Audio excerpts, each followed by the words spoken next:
आज की कहानी का शीर्षक है हवा में तैरती राजकुमारी। तो चलिए कहानी शुरू करते हैं। एक बार की बात है, एक दूर के राज्य में एक राजा और रानी को एक सुंदर बच्ची का जन्म हुआ। उन्होंने उसका नाम प्रिंसेस ऑरोरा रखा। उसके सुनहरे बाल थे जो सूरज की रोशनी की तरह चमक रहे थे, और चमकदार नीली आंखें थी जो खुशी से चमक रही थी। राज्य खुशियों से भर गया और सभी ने राजकुमारी के जन्म का जश्न बड़े उत्साह से मनाया। हालांकि मोरवेना नाम की एक दुष्ट चुड़ैल थी जो राज्य के पास एक अंधेरे जंगल में रहती थी। मोरवेना इस बात से नाराज थी कि उसे राजकुमारी के नामकरण में आमंत्रित नहीं किया गया था। बदले की भावना के साथ उसने अरोरा को श्राप दिया।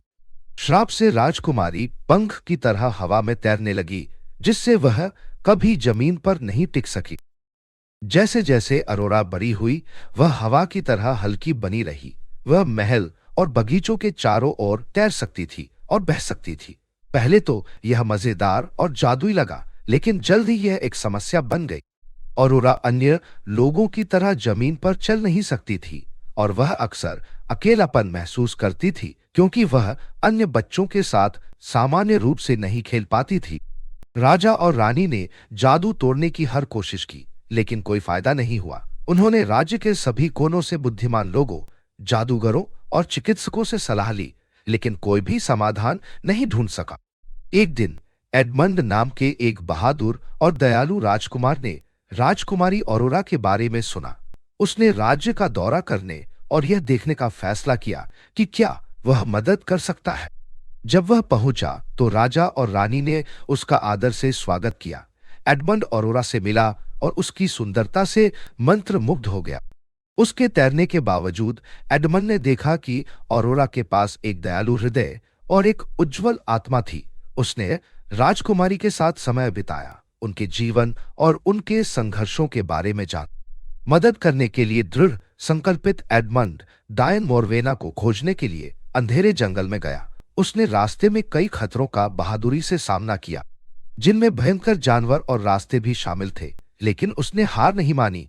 जब आखिरकार उसे मोरवेना मिल गई तो उसने उससे श्राप हटाने के लिए कहा। चुड़ैल हंसी और बोली कि वह श्राप तभी हटाएगी जब कोई किसी जादू का उपयोग किए बिना अरोरा को जमीन पर रहने का कोई रास्ता खोज लेगा। एडमंड महल में लौट आया और मोरवेना ने जो कहा था उसके बारे में बहुत सोचा। उसने अरोरा के साथ और भी अधिक समय बिताया, उसकी भावनाओं को समझा और उसकी प्रतिक्रियाओं पर ध्यान दिया। एक दिन उसे एहसास हुआ कि जब भी अरोरा बहुत खुश होती थी या उसे प्यार का एहसास होता था तो वह जमीन के करीब आ जाती थी, भले ही थोड़ा ही सही। यह जान के उसने एक योजना बनाई। उसने राज्य में एक भव्य उत्सव का आयोजन किया, जिसमें सभी लोगों को जश्न मनाने और अपने प्यार और खुशियां साझा करने के लिए आमंत्रित किया। इस उत्सव को संगीत, नृत्य और दावत जैसी कई सारी चीजों के साथ कई दिनों तक चलने की योजना बनाई गई थी। पूरे राज्य को फूलों और रंग बिरंगी झंडों से सजाया गया था। उत्सव के दौरान सभी ने गाया, नृत्य किया और अपनी खुशी व्यक्त की। अरोरा इतने प्यार और खुशियों से घिरी हुई थी कि वह लोगों और अपने नीचे की जमीन से गहराई से जुड़ा हुआ महसूस करती थी। जैसे जैसे उत्सव जारी रहा, कुछ जादुई घटित हुआ। अरोरा के पैर जमीन को छू गए और वह वहीं रुक गई। जादू टूट रहा था। एडमंड ने अरोरा का हाथ थाम लिया और वे एक साथ जमीन पर चले। लोगों ने खुशी मनाई और राजा और रानी खुशी से रोने लगे। अपने अंधेरे जंगल से देखकर मोरवेना को एहसास हुआ कि सच्चा प्यार और खुशी किसी भी अभिशाप से अधिक मजबूत है। प्रेम और समुदाय की शक्ति को देखकर उसने श्राप को पूरी तरह से हटाने का फैसला किया। उसने एक प्राचीन मंत्र बोला और श्राप हमेशा के लिए टूट गया। अरोरा अब हर किसी की तरह जमीन पर चल सकती थी। उसे और एडमंड को प्यार हो गया और जल्द ही एक भव्य समारोह में उन्होंने शादी कर ली। राज्य पहले से भी अधिक आनंद और प्रकाश से भर गया। अरोरा और एडमंड ने प्रेम और खुशी की शक्ति को हमेशा याद रखते हुए दयालुता और बुद्धिमत्ता से शासन किया, और इस तरह अरोरा और एडमंड कई वर्षों तक अपने राज्य में रोशनी और खुशी लाते हुए हमेशा खुश रहे। आज की कहानी का शीर्षक है स्नो वाइट और रोज रेड। हालांकि नाम आपको एक और कहानी की याद दिला सकते हैं, लेकिन यह कहानी पूरी तरह से अलग है। तो चलिए कहानी शुरू करते हैं। एक बार की बात है, एक अंधेरे जंगल के किनारे एक छोटे से गांव में एक गरीब विधवा अपनी दो प्यारी बेटियों के साथ रहती थी। गोरी त्वचा और काले बालों वाली बड़ी बेटी का नाम स्नो वाइट रखा गया। गुलाबी गालों और चमकीले लाल बालों वाली छोटी बेटी को रोज रेड कहा जाता था। स्नो वाइट और रोज रेड दयालु और सौम्य लड़कियां थी जो एक दूसरे से बहुत प्यार करती थी। वे प्यार और हंसी मजाक से भरी एक आरामदायक झोपड़ी में रहते थे। वे अपने बगीचे की देखभाल करते थे, जानवरों की देखभाल करते थे और दैनिक कार्यों में अपनी मां की मदद करते थे। अपनी सादगी के बावजूद वे खुश थे। घर का दरवाजा दोस्तों और अजनबियों दोनों के लिए हमेशा खुला रहता था। एक सर्द रात में जब भारी बर्फ गिरी तो दरवाजे पर जोर से दस्तक हुई। रोज रेड एक थके हुए यात्री की उम्मीद में जल्दी से इसे खोलने के लिए दौड़ी। यात्री के बजाय उसने एक विशाल झबरा भालू को वहां खड़ा पाया जो ठंड से कांप रहा था। डरो मत, भालू ने नम्र आवाज में कहा। मैं तुम्हें नुकसान नहीं पहुंचाऊंगा। मुझे बहुत ठंड लग रही है और मैं भूखा हूं। क्या मैं तुम्हारी आग से खुद को गर्म कर सकता हूं? लड़कियों ने दयालु होने के कारण भालू को अंदर जाने दिया। उन्होंने उसे भोजन दिया और चूल्हे के पास जगह दी। उनकी मां ने भालू के सौम्य स्वभाव को देखकर उसे रात भर रुकने की अनुमति दे दी। उस रात के बाद से भालू हर शाम उनकी कुटिया में आने लगा। लड़कियां उससे बात करती, उसके बालों में कंघी करती और कहानियां साझा करती। भालू उनका अच्छा दोस्त बन गया। जैसे ही सर्दी का मौसम चला गया और गर्मियां शुरू हो गई, भालू ने घोषणा की कि उसे जाना होगा। मुझे जंगल में घूमने वाले दुष्ट बौने से अपने खजाने को वापस पाना है।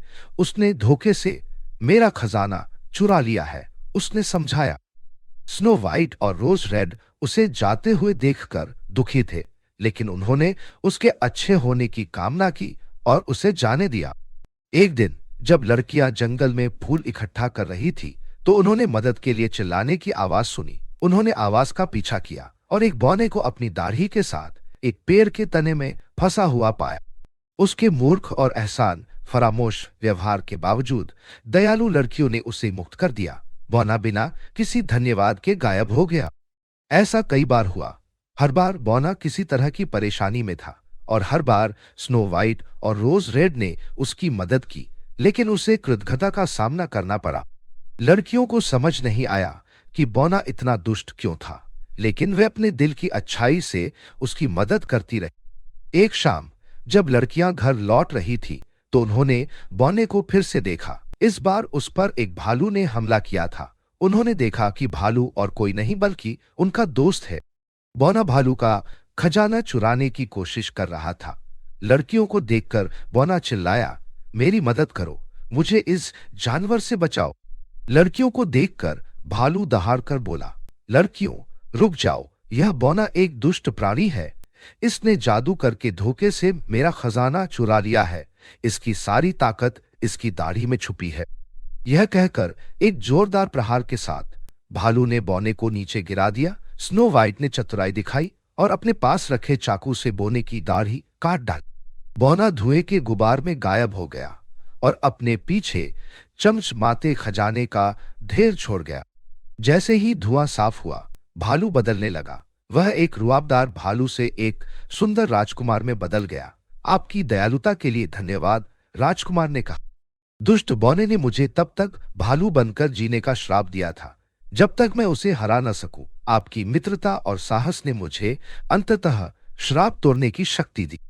राजकुमार ने समझाया कि बौने ने उसका खजाना चुरा लिया है और ईर्ष्या के कारण उसे श्राप दे दिया। स्नो वाइट और रोज रेड इस कहानी से आश्चर्यचकित थे। राजकुमार, जो अब आजाद था, ने लड़कियों को अपने राज्य में आने के लिए कहा। उसने कहा, आपने सच्ची दयालुता और बहादुरी दिखाई है। आपको अपने अतिथियों के रूप में पाकर मैं सम्मानित महसूस करूंगा। स्नो वाइट, रोज रेड और उनकी मां ने राजकुमार का निमंत्रण स्वीकार कर लिया। उन्होंने उसके खूबसूरत राज्य की यात्रा की, जहां उनका बहुत खुशी से स्वागत किया गया। राजकुमार का महल भव्य था और लोग दयालु और स्वागत करने वाले थे। स्नो वाइट और रोज रेड के साथ राजघराने जैसा व्यवहार किया जाता था।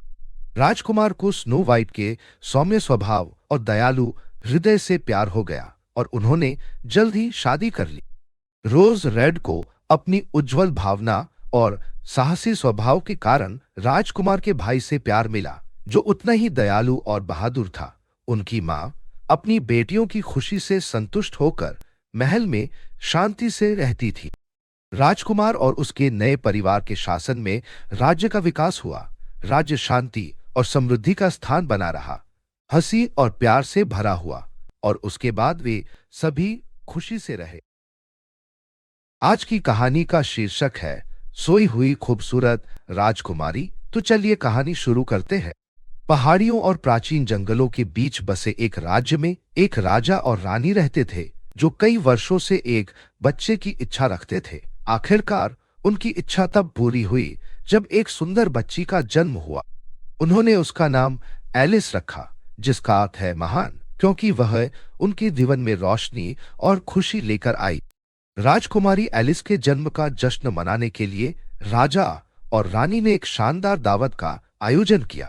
राज्य के सभी कोनों से रईसों और किसानों को समान रूप से आमंत्रित किया गया था।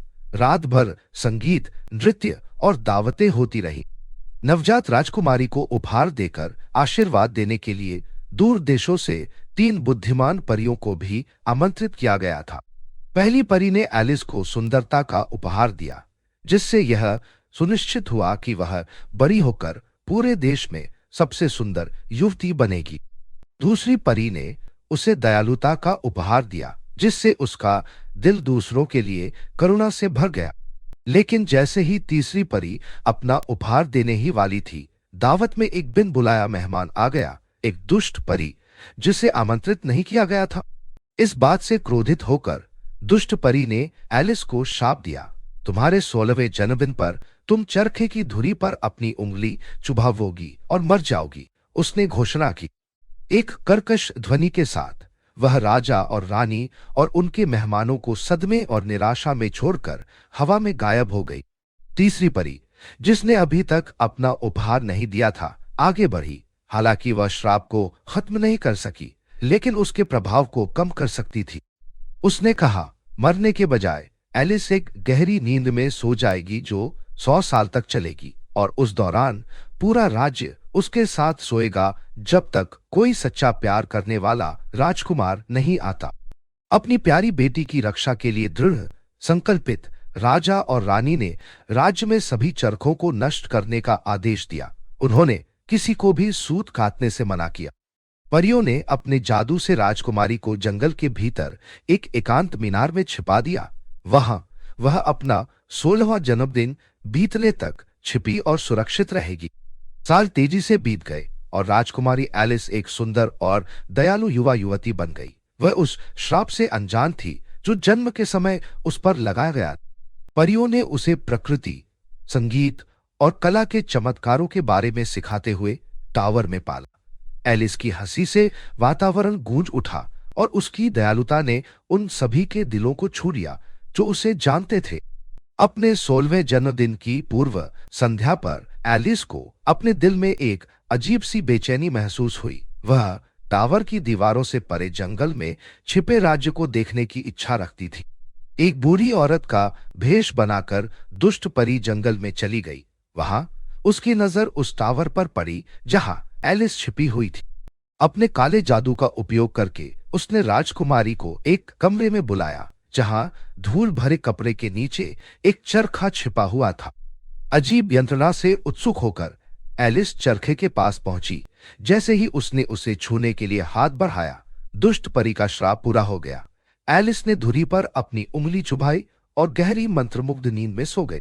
परियां उसके जादू से सतर्क होकर टावर की ओर दौड़ी, लेकिन तब तक बहुत देर हो चुकी थी। एलिस की रक्षा करने में उनकी विफलता से निराश होकर परियों ने पूरे राज्य पर एक शक्तिशाली जादू कर दिया। महल के चारों ओर कांटों का घना जंगल उगाया था, जो इसे बाहरी दुनिया से बचाता था। वहां एलिस और उसके लोग 100 साल तक बिना किसी रुकावट के सोते रहे, उस दिन का इंतजार करते रहे जब सच्चा प्यार राजकुमारी को जगाएगा। साल दशकों में और दशक सदी में बदल गए। राज्य समय के साथ लुप्त हो गया, एक भूली हुई कहानी जो केवल सबसे पुरानी कहानियों में फुसफुसाती थी। फिर भी किंवदंतियों में सहने का एक तरीका होता है, और ऐसा ही हुआ कि लुइस नाम के एक बहादुर युवा राजकुमार ने मंत्रमुग्ध महल के भीतर छिपी सोई हुई सुंदरता के बारे में सुना। सपनों और प्राचीन आवाजों की फुसफुसाहट से प्रेरित होकर प्रिंस लुइस ने कांटों के घने जंगल से होकर यात्रा की। परियों के आशीर्वाद से, जिन्होंने उसे तलवार और ढाल उपहार में दी थी, वह उलझी लताओं के बीच से तब तक लड़ता रहा जब तक कि वह महल के द्वार तक नहीं पहुंच गया। अंदर उसने महल को सन्नाटे और अंधेरे में डूबा हुआ पाया। दीवारों पर मकड़ी के जाले लटके हुए थे और हर सतह धूल से ढकी हुई थी।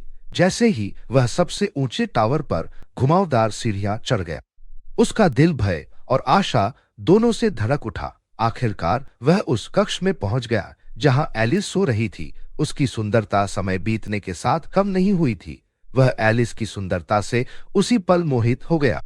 उसे गहरी नींद में देखकर प्रिंस लुइस आगे की ओर झुका और धीरे से उसका हाथ पकड़ा। उस पल में एक जादुई चमक ने उन्हें घेर लिया और एलिस अपनी गहरी नींद से जाग उठी। उसकी आंखें खुल गई और वह आश्चर्य और कृतज्ञता से राजकुमार की ओर देखने लगी। जैसे ही श्राप टूटा, वैसे ही वह जादू भी टूटा जिसने राज्य को नींद में बांध दिया था। महल के हर कोने से राजा और रानी, परियां और राज्य के लोग जाग उठे। जब उन्होंने अपनी प्यारी राजकुमारी की वापसी और एक नए युग की शुरुआत का जश्न मनाया, तो हॉल में खुशी की चीखें गूंज उठी। एलिस के जागने से राज्य में शांति और समृद्धि लौट आई। कंटीले जंगल पिघल गए, जिससे एक बार फिर घुमावदार पहाड़ियां और प्राचीन जंगल दिखाई देने लगे जो इतने लंबे समय से महल को घेरे हुए थे। प्रिंस लुइस और राजकुमारी एलिस की शादी एक भव्य समारोह में हुई, जिससे उनके राज्य और उनके दिल एक हो गए। और इस तरह राजकुमारी एलिस की कहानी एक किंवदंती बन गई, जो प्रेम की शक्ति और परियों की कहानियों के स्थायी जादू के प्रमाण के रूप में पीढ़ियों से चली आ रही है। आज की कहानी का शीर्षक है राजकुमारी रोजबर्ग। तो चलिए कहानी शुरू करते हैं।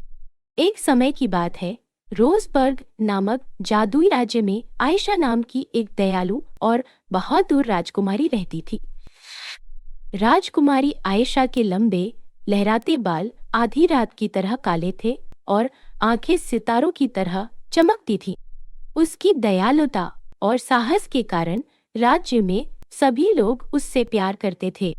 एक धूप भरी सुबह जब आयशा शाही बगीचे में टहल रही थी, उसे एक रहस्यमय चमकता हुआ गुलाब मिला। वह गुलाब वैसा नहीं था जैसा उसने पहले देखा था। इसकी पंखुड़ियां इंद्रधनुष के सभी रंगों से झिलमिला रही थीं।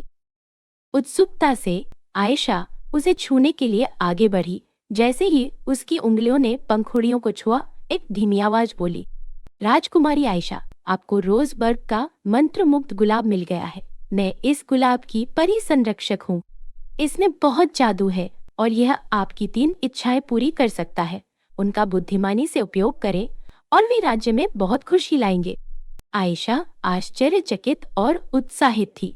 उसने सावधानी से गुलाब उठाया और उसे वापस महल में ले गई। उसने अपनी पहली इच्छा के बारे में सोचा और कहा, मैं एक जादुई साहसिक सफर की इच्छा करती हूँ जो मेरे राज्य की मदद करेगी।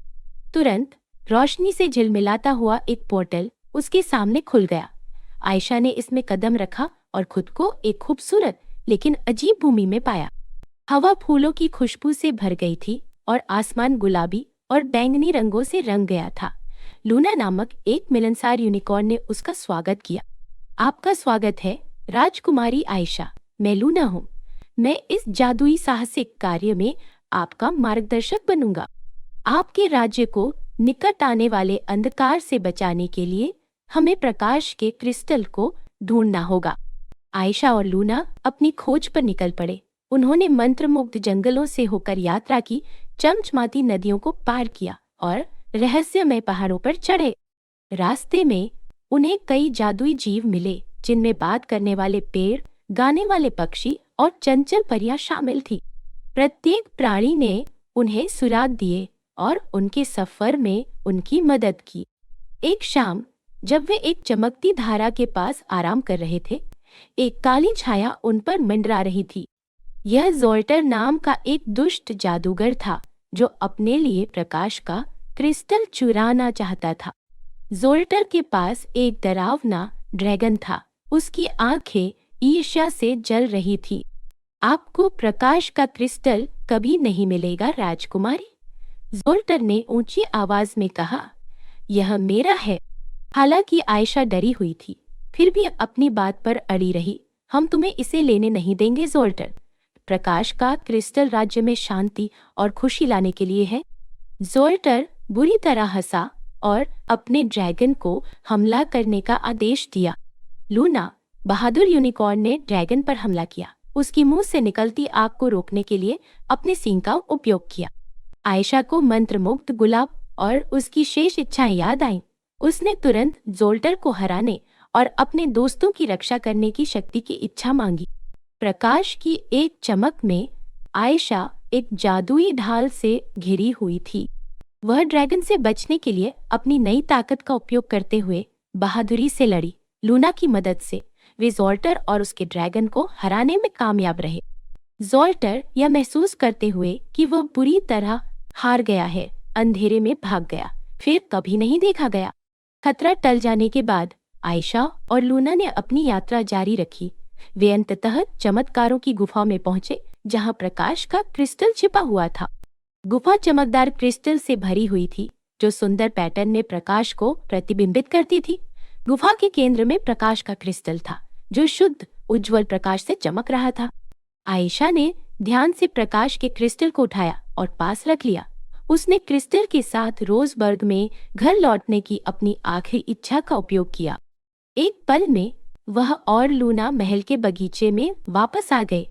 क्रिस्टल की रोशनी पूरे राज्य में फैल गई, जिससे अंधकार दूर हो गया और सभी के लिए खुशी और समृद्धि आई। रोजबर्ग के लोगों ने खुशी मनाई और राजकुमारी आयशा को सम्मानित किया गया। उसने मंत्रमुग्ध गुलाब और प्रकाश के क्रिस्टल को महल के खजाने के हॉल में रखा, जहां वे सुरक्षित रहेंगे और सभी को उस जादुई साहसिक कार्य की याद दिलाएंगे जिसने उनके राज्य को बचाया था। लूना यूनिकॉर्न आयशा की वफादार दोस्त बन गई और साथ में उन्होंने रोजबर्ग की रक्षा करना और नए कारनामों को शुरू करना जारी रखा। और इस तरह राजकुमारी आयशा हमेशा खुशी से रहने लगी। उसका दिल उसके साहस के जादू और अपने लोगों के प्यार से भर गया। आज की कहानी का शीर्षक है राजकुमारी और मटर। तो चलिए कहानी शुरू करते हैं। एक दूर के देश में एक शानदार राज्य था, जिसमें एक महान किला था। किले के अंदर एक सुंदर राजकुमार रहता था, जो बहुत असंतुष्ट था। उसे अपने जीवन और अपने राज्य को साझा करने के लिए एक सच्ची राजकुमारी की खोज थी, लेकिन उसकी खोज सफल नहीं हो रही थी। राज्य में बहुत सारी सुंदर कन्याएं थीं, जो सभी सच्ची राजकुमारियों का दावा करती थी, लेकिन कोई भी वास्तविक नहीं लग रही। राजकुमार हर जगह जाता, हर कन्या से मिलता, लेकिन हर बार निराश लौट आता। ये सच्ची राजकुमारियों की पहचान करना असंभव है।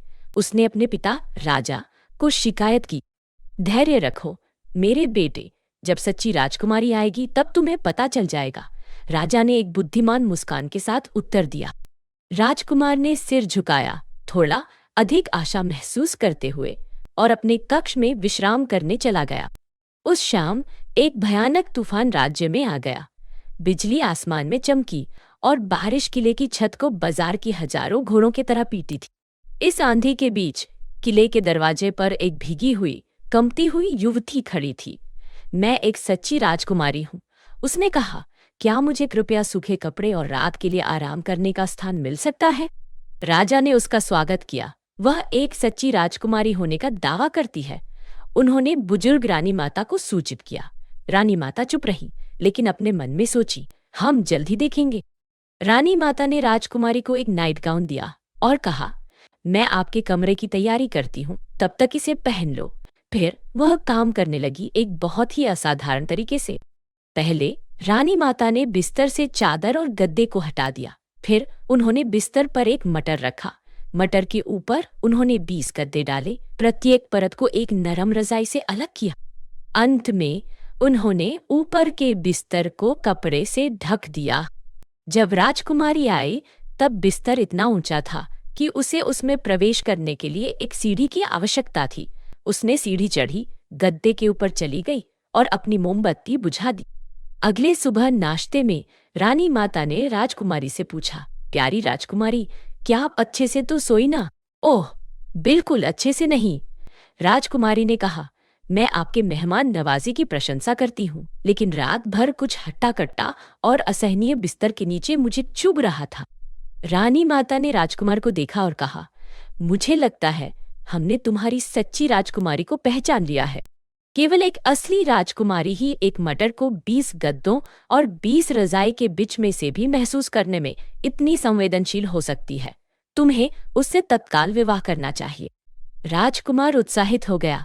वह राजकुमारी के पास बढ़ गया और पूछा, प्रिय राजकुमारी, क्या तुम मेरी पत्नी बनोगी? राजकुमारी ने पौष्टिक नाश्ता पूरा किया और कहा, एक शर्त पर। एक मीठी मुस्कान के साथ उसने कहा, मेरे प्रिय राजकुमार, वादा करो कि इस दिन से आगे जो भी मटर इस किले में आता है वह केवल खाने के लिए होगा, सोने के लिए नहीं। राजकुमार हंस पड़े और कहा, मैं वादा करता हूँ। और इस प्रकार वे सभी खुशहाली से अपना जीवन गुजारने लगे।